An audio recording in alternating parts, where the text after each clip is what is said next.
Hey guys, welcome back to the show. So today we are going to talk about Google Eat and some of the advanced updates of Google. And this is one topic that no one is talking about and I can't stop talking about it. Like I can talk about Google Eat for hours and hours, and I know so much about it because my girlfriend owns a nutrition website, and when it comes to such websites or SEO of such websites, Google Eat matters a lot. In fact, it's one of the most important, more than backlinks, one of the most important things when it comes to expertise. Okay, so I'm gonna explain you what Google Eat is, and I'm gonna explain it to you not in Google's language or any proper blogger's language. I'm gonna explain it to you like you and me can understand about Google Eat and in the easiest manner. Okay, and before we go into the podcast, one thing that I want to say, I just got the news that HubSpot acquired the newsletter called The Hustle. The Hustle is one newsletter which I have been on from very long, and they have like around 1 million, 1.5 million subscribers, and it got acquired in $23 million. That's crazy. Okay, that's amazing. And that motivated me to start my own newsletter, which is now linked in below. Wherever you're listening to this podcast, you can go ahead and subscribe to my newsletter on Substack. I'm gonna be sending very short tips. I haven't decided how many times a week I will be sending these, and second thing, after how many subscribers I'm gonna make it daily newsletter, or how will it go. But I know what I'm gonna be sending. I'm gonna be sending very genuine 1 to 2 minute tip. It can be about social media, digital marketing, or any other things that is out there. It can be about anything, and I will be sending it, and you will be receiving it directly in your inbox so that you can get all these content marketing tips on regular basis. So go ahead and subscribe to this newsletter. Tell me that you support me as a creator. I won't be selling you any kind of course, or I won't make this newsletter paid at all. Like no plans of that. But yeah, I will be providing my information in better ways. Let's go into the podcast. Now, few things that I really want to say is hardly anyone is talking about it. Google Eat. So it's EAT. It stands for expertise, authority, and trustworthiness. Understand this: expertise, authority, and trustworthiness. These three things are very important when you want to understand Google Eat. Okay, and what is Google Eat? So let's say we always have been joking about this thing that when you Google the symptoms of the disease, the best disease that comes up in the Google search is the disease which have the best SEO. Now that's a funny joke, but on the same hand, Google wanted to tackle this problem. No one can go ahead and release an advice. Let's say, I don't want to say, but I will say keto is good for you. How do I know that? I don't hold any kind of authority in that. I'm not a nutritionist, I'm not a dietitian, I don't have a registered degree.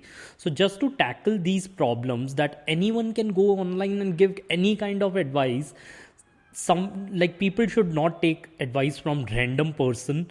They should have some authority. So let's say I'm walking down and someone told me that go ahead and buy this crypto or you'll be rich, or go ahead and start taking amla in the morning, you'll lose weight like in a second.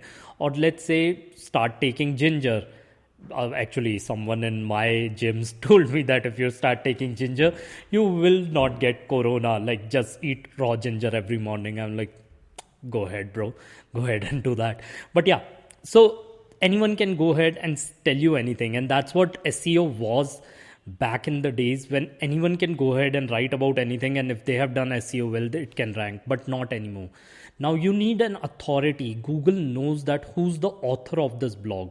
So first thing, the biggest mistake I see brands doing and e-commerce websites doing, a different kind of brands doing, they don't have any author name. And if there is an author name, that's a random author name with no author description. And sometimes there is an author description, but it doesn't say that this author is an expertise in this particular field. Okay, and that's something that is very much necessary. And I have seen that changing. Like we have done this author bio on my girlfriend's website, and we see a lot of things getting changed. She, as soon as she completes another nutrition degree, we add it over there, and Google comes to know that yes, this person holds an authority to give this kind of diet chart or give this kind of nutrition advice. If she didn't have that degree, she is not allowed to give that. When it comes to Medic Update, which happened back in 2018, where a lot of websites lost its ranking, it was not just medical or health websites. It's around the table or around the world websites, some of the affiliate websites where the author, like there were like multiple authors. This happened, I think, in last November update or December update. There were websites which have multiple author, okay, and lost website ranking because there were so many authors. These were affiliate websites, and those authors do not hold any kind of authority or expertise to talk about different topics. And that's something that you have to keep in mind when it comes to that. Okay. Now, another thing is when it comes to author bio or expertise in these field. Okay. Major thing that comes in play is like just not the author expertise or author eat. We also have to keep in mind the eat of website itself. Okay. And what is eat of website? So Google sees that how trustworthy this website is and what kind of authority they hold in the market. Okay. So there are a lot of things that comes into play when it comes to that. One thing is brand searches. Your brand searches should be there. Like people should be searching about your brand just to get that authority. There should be brand mentions around internet. But not only that, there are few changes you can do on your website. If your website do not have terms and condition, privacy policy, contact us page, phone number and email IDs on contact us page. And there are a lot of things when it comes to authority. Okay, so overall website authority matters a lot, but also how many brand searches you get, how many other places your brand is getting mentioned. Obviously backlink is a big factor when it comes to authority, but yeah, overall website eat also matters a lot. Okay, but let's go back to the author eat. Okay, now on my girlfriend's website we published 2 articles.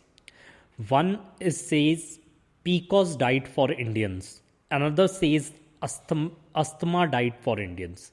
Now, this is just a hypothetical situation. But in this, what we have seen is if I go to a gynecologist and tell her to go ahead and review this whole article and tell me that if it is correct. And if she reviews it, I go ahead and in the author bio, I write that medically reviewed by this gynecologist and her name. Okay. And in another article, I go to a pulmonologist, but in this case, I did not go to a pulmonologist who's famous. I went to a random pulmonologist I know in my area who charged me like very few amount or something, and again reviewed the article. Okay. Now, how much authority of the author who reviewed my article matters a lot. Like, okay. So let's say the gyno is famous. She already have either Google knowledge panel. She must be mentioned in press release. Maybe she have her own website.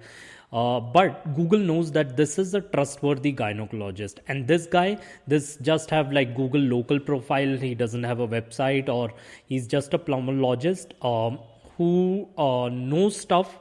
He have the degree to give this diet chart, but Google doesn't know that he's actually famous enough. Okay. So I would rather go to this gynecologist than this guy, because on the same hand, I want authority. Authority of author also matters a lot. If you are an author, now don't think about medic field, think about any other field. Let's say I'm writing about leather boots. Then do I have any kind of authority in talking about leather handicrafts or leather handcrafts, leather cutting type of leather? Am I on different kind of Quora forums, or my name as an author is famous enough in different forums where Google sees that, yeah, this person have some kind of authority and linked to the leather term. Okay, and it goes industry to industry, but especially when it comes to fitness and nutrition, health industry, medical science industry, your website should hold authority, or your author should hold authority of giving that advice. It cannot be someone who's randomly giving that advice. And there are ways to create that kind of authority. Like, you have to create the name for yourself. If you are the author of this particular website, then you need to create a name for yourself in the market. There are few ways to create names: press release, being on the forums like Quora and different kind of forums in your niche, writing more blogs, going to guest blogs and writing more blogs, creating your own website or about me page, being active on social media, especially LinkedIn. So Google should know that this particular field is linked by your name. Okay, and if you are able to reach to a level where you have your own Google knowledge panel, okay, then you will see some kind of results. You will see some kind of mentions, and you will see when you write an article as an author, the article starts ranking naturally. So these are some of the things that you need to keep in mind. Okay, so how do I know, like, this is the last point I have, how do I know I need Google authority, or how do I know that my article is not ranking because of my authority or the authority of my author? Okay, now one thing what we do is we see all the other articles which are ranking above this particular article on that same keyword. We go to the article, we go to the author and see how much authority that particular author currently have, and then we try and compete with that. Okay, if we are able to get another author to higher level of that current author to review our article and give them a backlink in return, then we can actually try and jump our website on first rank. And this happens a lot. There are a lot of websites I see who are new in the market but doing such an amazing job when it comes to Google Lead. They are beating out well backlinked websites, well authority websites, and well domain authority websites in their niche, just because they have expertise author. Okay, so now the author expertise matters a lot. So that's why expertise, authority, and trustworthiness, these three things will come into play when it comes to writing blogs and writing more and more blogs on your website. So this is something that you have to keep in mind. As per me, when I'm handling nutrition website particularly, if we are writing about nutrition, then the nutritionist needs to review the blog. So we tell our freelancer to write the blog, then she goes ahead and read the blog, review it, make the changes, give a diet chart accordingly. But if we are talking about reversing a lifestyle, let's say I'm talking about reversing diabetes, nutritionist won't have degree in reversing diabetes. The doctor, medical staff will have that degree. So that needs to be reviewed by someone who's medically capable of reviewing that. So whoever is the diabetes doctor, maybe we'll go ahead and take someone famous in the eyes of Google. If we can't do that, then we will actually go ahead and make them review the article. If there is some advice which shouldn't be given, and this is a genuine thing when you are writing about something which can be harmful for anyone who is reading that article, okay, then Google won't rank that article either. Like, they are trusting their life with it. So anyone, and it goes in finance field as well, that if you are in finance or crypto or any kind of field, what kind of authority of stock market authority you own to give that finance advice, because people are gonna read that article and trust you with their money. So these are some of the things that you have to keep in mind when you're going for Google authority. So yeah, this is it. These are some of the tips that I wanted to give. And yeah, again, do subscribe to newsletter. Get connected with me on social media. I'm posting like small videos every day. I'm creating amazing reels on Instagram, Facebook, and YouTube channel. Do go ahead and check the YouTube channel. And yeah, this is it. So hope this actually helped you guys. And I will see you guys day after tomorrow. Bye.